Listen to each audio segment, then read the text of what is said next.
یه قسمت دیگه نشون دادن کارتای من. بارت اول شده امروز همه انجام بدم. من نمیدونم یعنی با داشتن دو تا از آلبومم جدیده که 2 تا کارت همراه باش داره. بعد میریم از این اول بریم بهتریام نه کارتای ضعیفیم. خب اول این کارت ها رونالدو نوروزیامه. رونالدو رو 7 کارت یونل لپال مسی هرس کدشون الان کد یونل رونالدو کد 7 کارته.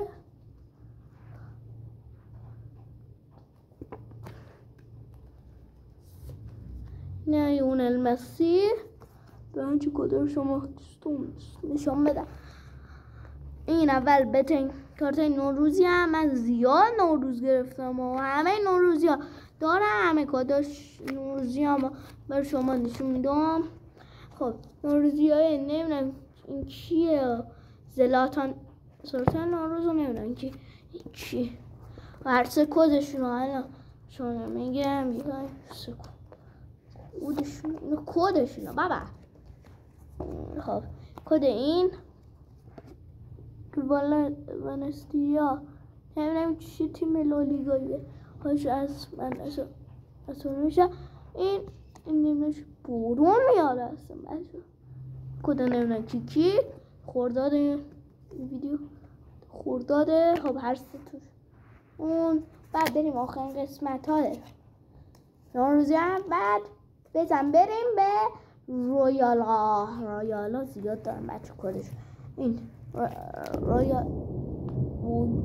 علی نوروز ایسکو و کالا فیوری هر دو کدشون کارت های نوروزی هم دیسکوه از رال بتیس هرچی نباردین کنفرانس رو ببخشید مردم ببخشید. بریم به رویالا. اولین ایدن هازارد که نمیدونم چرا رویال گرفته از فوتبال خداحافظی کرده به کدش رو نمیدونم چرا درست کردم.